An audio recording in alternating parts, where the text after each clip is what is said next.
News one north ইষ্টৰ আজিৰ এই প্ৰতিবেদনলৈ আপোনাক স্বাগতম। আপুনি চাই আছে দেশৰ এটা অগ্ৰণী নিৰ্ভীক নিৰপেক্ষ channel news one north east. দেশৰ সৰ্বোচ্চ ন্যায়ালয়ৰ সৰ্বোচ্চ ন্যায়াধীশগৰাকীৰ গালৈ জোতা নিক্ষেপৰ দৰে ঘৃণনীয় প্ৰচেষ্টা চলিল। এই জোতা কোনো ন্যায়াধীশৰ গালৈ মৰা নাই, এই জোতা মাৰিছে আমাৰ দেশৰ সংবিধানলৈ। এই জোতা সংবিধান প্ৰণেতা বাবা চাহেব আম্বেদকাৰৰ গালৈ মাৰিছে।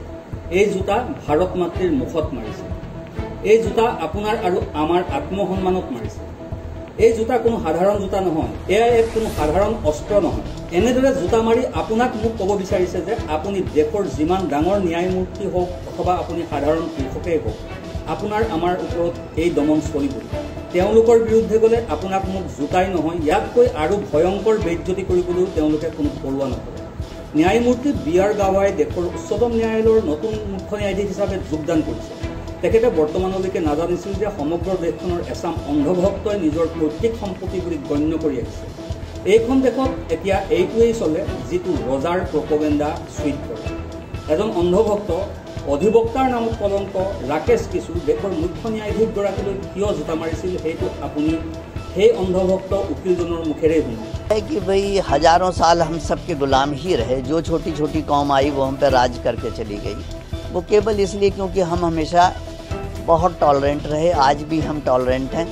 लेकिन जब हमारा अस्तित्व खतरे में है तो मैं चाहता हूं कि सनातनी कोई भी चुप ना बैठे, घर में कुछ ना कुछ जो जिस स्तर पे कर सकता है वो करे। এইটোৱে যে হাজাৰ বছৰ ধৰি আমি গোলাম হিচাপেহে জীয়াই আছো। যিমান সৰু সুৰা সম্প্ৰদায় আহিল সকলোৱে আমাৰ ওপৰত ৰাজত্ব কৰি আঁতৰিব। এইটো মাত্ৰ এইবাবেই যে আমি সদায়ে বহুত টলাৰেণ্ট হ'লোঁ, আজিও আমি টলাৰেণ্ট। আৰু যেতিয়া আমাৰ অস্তিত্ব সংকটত পৰিছে তেতিয়া মই বিচাৰোঁ যে সনাতনী কোনো ব্যক্তিয়ে চুপচাপ বহি থাকিব নালাগে। প্ৰত্যেক ঘৰেই নিজৰ নিজৰ স্তৰত যিমান পাৰে সিমানলৈ কৰিব লাগে। আৰু ভগৱান এনেকুৱা নহয় যে তোমাক টোপনিৰ পৰা জগাই দিব। প্ৰিয় দৰ্শক, আপুনিয়ে চাওক, যদি কোনো ব্যক্তিয়ে ছ'চিয়েল মিডিয়া প্লেটফৰ্মত মোদী, যোগী আৰু হিমন্ত বিশ্বৰ বিৰুদ্ধে কোনো সমালোচনামূলক তীক্ষ্ণ মন্তব্যও কৰে তেতিয়া তেনে ব্যক্তিক পুলিচে ততালিকে গ্ৰেপ্তাৰ কৰি ৰাষ্ট্ৰদ্ৰোহৰ অপৰাধত বন্দী কৰে। এইখন দেশত এইখন ৰাজ্যত শাসকীয় বিজেপি দলক সমালোচনা কৰিলেও 18 বছৰীয়া কিশোৰীকো ৰাষ্ট্ৰদ্ৰোহৰ অপৰাধত বন্দী কৰে। এইখন দেশত এইখন ৰাজ্যত মৰমৰ শিল্পীগৰাকীক ৰহস্যজনক মৃত্যুৰ ন্যায় বিচাৰি ৰাজপথলৈ জনতা ওলালে পুলিচে তেনে ন্যায় দাবীকাৰীক বলীয়া কুকুৰৰ দৰে ৰাজপথত খেদি খেদি মাৰপিট কৰে। দেশত এইখন ৰাজ্যত প্ৰাণৰ শিল্পীৰ মৃত্যুৰ তদন্ত বিচাৰিলে শাসকীয় চৰকাৰে ৰাষ্ট্ৰদ্ৰোহৰ অপৰাধত ভাড়া লগাই জেলত বন্দী কৰি ৰাখে। প্ৰধানমন্ত্ৰী মোদীৰ প্ৰিয় মিত্ৰ আদানীৰ বিৰুদ্ধাচৰণ কৰিলে কোৰ্টৰ পৰা ডাইৰেক্ট নটিচ আহি পৰে। আকৌ এইখন দেশত দেশৰ সৰ্বোচ্চ ন্যায়ালয়ৰ সৰ্বোচ্চ ন্যায়াধীশগৰাকীৰ গালৈ কোৰ্ট ৰুমৰ ভিতৰত বিচাৰ চলি থকা অৱস্থাত জোতা নিক্ষেপ কৰি ব্যক্তি মুকলি আকাশৰ তলত বেফিকিৰভাৱে ঘূৰি ফুৰিছে। মাত্ৰ অলপ সময়ৰ বাবে কোৰ্ট ৰুমত বহুৱাই থলে আৰু কাহিনী খতম, এৰি দিলে সেইজন ব্যক্তিক যি সৰ্বোচ্চ ন্যায়ালয়ৰ ভিতৰত সংবিধানৰ প্ৰতি বঢ়া আঙুলি দেখুৱাইছিল, আইন নিজৰ হাতত লৈছিল। তেওঁ এতিয়া খুব আনন্দেৰে টিভিৰ ষ্টুডিঅ'ত বহি টুলুঙা মন্তব্য দিব ধৰিছে। এইটোতো মোক স্বয়ং ভগৱানে কৰিবলৈ বাধ্য কৰাইছে। আৰু এইখন দেশৰ এইখন সৰ্বোচ্চ ন্যায়ালয়ৰ সৰ্বোচ্চ ন্যায়াধীশ কেনেকুৱা, যি সাধাৰণভাৱে কৈ শেষ কৰিলে যে মুজে কুছ ফৰক নাহি পৰতা। এইখন দেশত এতিয়া হৈছে কি, যিখন দেশত ন্যায়ালয়ৰ বিৰুদ্ধে, ন্যায়ালয়ৰ আদেশৰ বিৰুদ্ধে, ন্যায়াধীশৰ বিৰুদ্ধে মাত মাতিলে, প্ৰতিবাদ কৰিলে কণ্টেম্প্ট অফ কোৰ্টৰ মুখত পৰে। আৰু এতিয়াতো কোৰ্টৰ ভিতৰতে সৰ্বোচ্চ ন্যায়াধীশৰ গালৈ জোতা মৰা হ'ল। কি এক্সাম্পল ছেট কৰিব বিচাৰিছে আপুনি মুখ্য ন্যায়াধীশ মহোদয়? কি আপুনিও মানি লৈছে নেকি যে দলিত পিছপৰা দৰিদ্ৰ শ্ৰেণীৰ ওপৰত যে জোতা বহু বছৰৰ পৰা মাৰি আহিছে, আৰু এজনে দলিতৰ ওপৰত জোতা মাৰিলে, তাতেনো কি হ'ল? এনেকুৱা এটা পদক্ষেপ ল'ব লাগিছিল, এনেকুৱা এটা ৰায় দিব লাগিছিল, এনেকুৱা দৃষ্টান্ত ৰাখিব লাগিছিল যে এনেকুৱা অন্ধভক্তই 8 জনমলৈকে মনত ৰাখিব লাগিব যে ন্যায়ৰ মন্দিৰক অপমান কৰাৰ শাস্তি কিমান কঠোৰ হ'ব পাৰে। প্ৰিয় দৰ্শক, চাওক, গুডি মিডিয়াই টিভি ডিবেটত এই অন্ধভক্তক বহুৱাই লৈ আলোচনাৰ নাটক সৃষ্টি কৰি একেবাৰে হিৰো বনাই দিলে। যদি সংবিধান ৰক্ষকৰ গালৈ জোতা মৰা এইজন অন্ধভক্তই কালিলৈ পদুম পাৰ্টিত জইন কৰি উচ্চ পদবীত অধিষ্ঠিত হয়, তাতো কোনো আচৰিত হ'ব লগা একো কথা নাই। ইমানৰ পাছতো এই অন্ধভক্তই এতিয়াও ইমান বেফিকিৰভাৱে কেনেকৈ ঘূৰি ফুৰিছে জানেনে? এনেধৰণে বেফিকিৰভাৱে ঘূৰি ফুৰি তেওঁ আপোনাক মোক জনাই দিছে যে আপুনি আমি যাতে আমাৰ সীমাৰ গণ্ডিৰ ভিতৰত থাকোঁ, বৰ বেছি যাতে সংবিধান চিঞৰি নাথাকোঁ। নহ'লে এনেকুৱা বহু জোতা তেওঁলোকৰ হিংসা বিয়পোৱা ফেক্টৰীত মজুত কৰি ৰাখিছে। মুখ্য ন্যায়াধীশ মহোদয়েতো একোৱেই নকলে, কিন্তু এনে অপমানৰ সময়ত দেশৰ বিৰোধী পক্ষ এতিয়াও সংবিধান ৰক্ষাৰ পক্ষত থিয় দিছে। লোকসভাৰ বিৰোধী দলপতি ৰাহুল গান্ধীয়ে কৈছে যে the attack on the Chief Justice of India is an assault on the dignity of our judiciary and the spirit of our constitution. অৰ্থাৎ ভাৰতৰ মুখ্য ন্যায়াধীশৰ ওপৰত আক্ৰমণ আমাৰ দেশৰ ন্যায় ব্যৱস্থা আৰু আমাৰ সংবিধানৰ আত্মাৰ ওপৰত আক্ৰমণ। Such haters has no place in our nation and must be condemned. অৰ্থাৎ এই ঘৃণাকাৰীসকলৰ বাবে আমাৰ দেশৰ কোনো স্থান নাই আৰু নিপাত কৰিব লাগে। ইপিনে ইণ্ডিয়া মিত্ৰজোঁটৰ নেতা অখিলেশ যাদৱে কৈছে যে কিছুমান লোকৰ হাতত পৰি জোতায়ো অপমানিত বোধ কৰে। পিছপৰা দলিত সম্প্ৰদায়ক অপমানিত কৰা এনে অসভ্য লোকৰ অৱশেষত নিজৰ দম্ভ আৰু অহংকাৰৰ ফলতেই পতন ঘটে। তেওঁলোকৰ প্ৰভুত্ববাদী চৰিত্ৰই হিংসাৰ জন্ম দিয়ে। দেশৰ সৰ্বোচ্চ ন্যায়িক পদবীত অধিষ্ঠিত এজন ব্যক্তিৰ বাবে যেনেকৈ ঠিক তেনেদৰে সমাজৰ সকলোতকৈ দুৰ্বল দৰিদ্ৰ আৰু শেষ ব্যক্তিগৰাকীলৈকৈ এনে লোকসকল বছৰ বছৰ ধৰি এনেধৰণৰ মানসিক ৰোগত ৰোগাক্ৰান্ত হৈ আহিছে।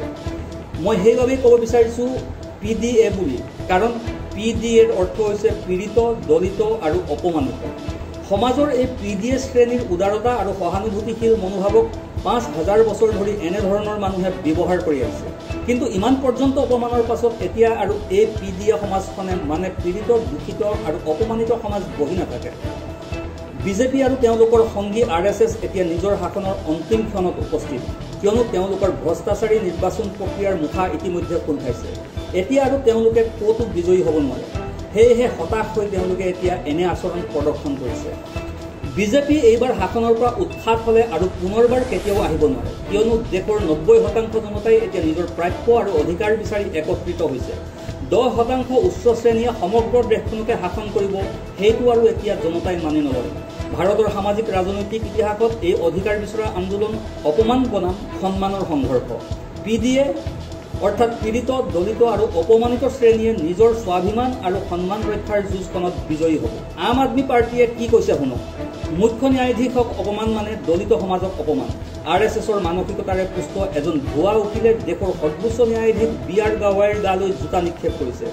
দলিত পিছপৰা শ্ৰেণীৰ পৰা কোনো লোক ইমান উচ্চ পদবীত অধিষ্ঠিত হোৱাটো তেওঁলোকে হজম কৰিব নোৱাৰে। মুখ্য ন্যায়াধীশগৰাকীৰ মাতৃয়ে RSSৰ সভালৈ যাবলৈ অমান্তি হোৱাত তেওঁলোকৰ সন্মানত আঘাত লাগিল। সেয়েহে RSSৰ বিচাৰধাৰাৰ এই উকিলজনে দেশৰ মুখ্য ন্যায়াধীশগৰাকীৰ গালৈকে জোতা মাৰিবলৈ উদ্যত হৈ পৰিল।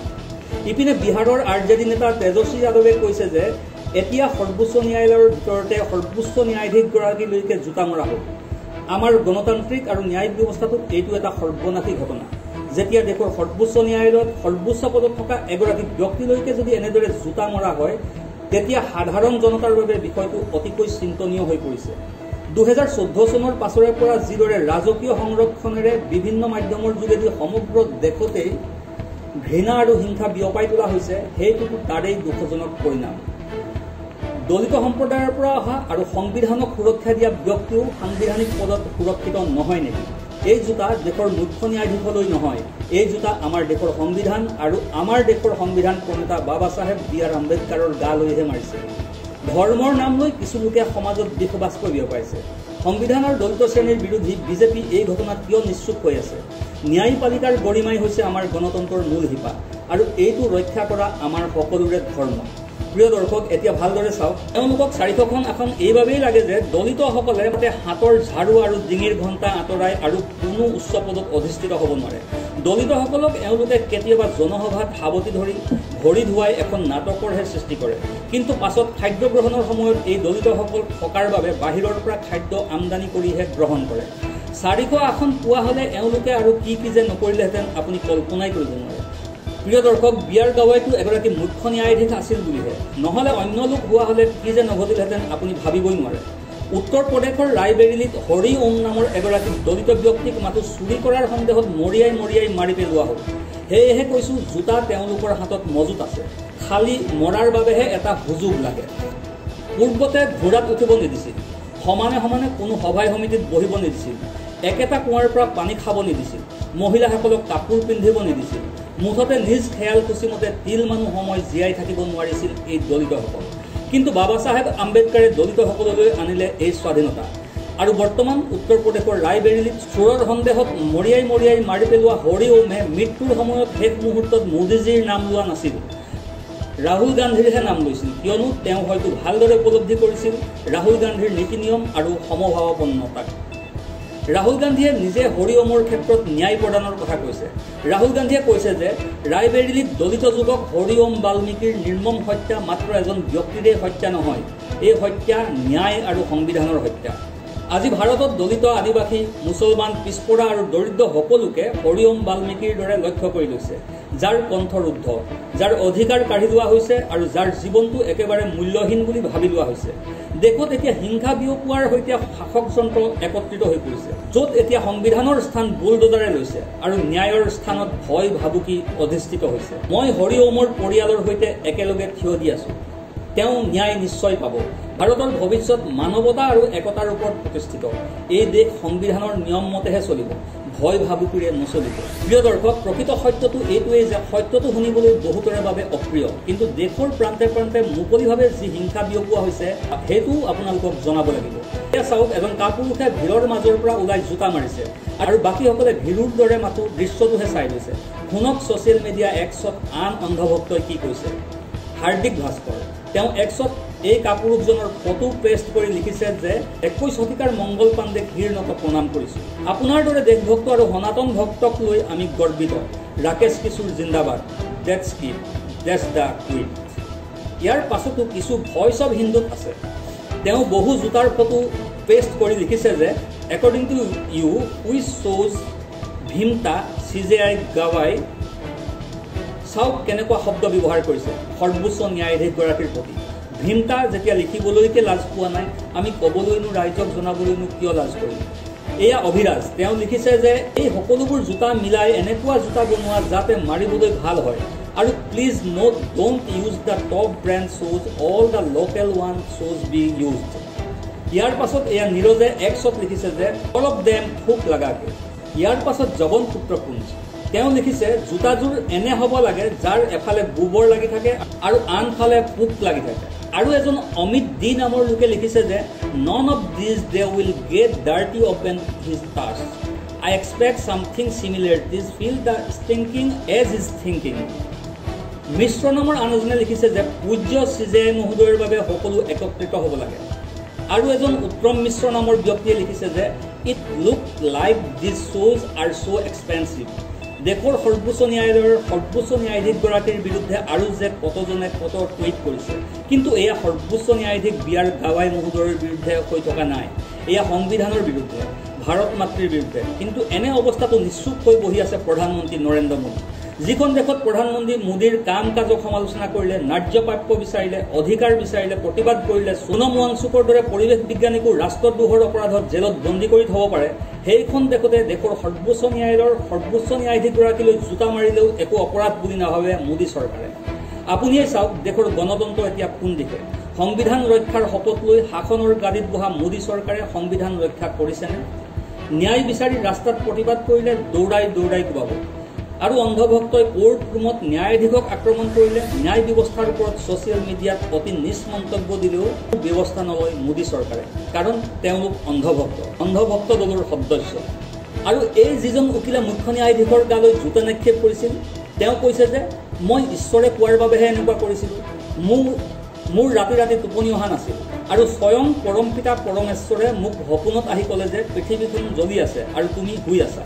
ইয়াৰ লগে লগে আম আদমি পাৰ্টিৰ এজন নেতা সৌৰভ ভৰদ্বাজে এক্সত লিখিছে যে ভক্তৰ উকিল হিৰো, যিজনে দলিত সম্প্ৰদায়ৰ পৰা অহা ন্যায়াধীশগৰাকীলৈ জোতা দলিয়াইছিল, তেওঁ নিজেই নিজৰ এপাৰ্টমেণ্টতেই গুৰুতৰ সমস্যাত বান্ধ খাই আছে। এপাৰ্টমেণ্টৰ আম আৱাসীক ভয় ভাবুকি দেখুওৱাৰ বাবে এই ৰাকেশ কিশোৰ নামৰ অভিযুক্ত উকিলজনৰ বিৰুদ্ধে পুলিচত FIR পৰ্যন্ত দিছে। কি তেন্তে এই অভদ্ৰামীও ভগৱানে কোৱাৰ বাবে কৰিছিল নেকি?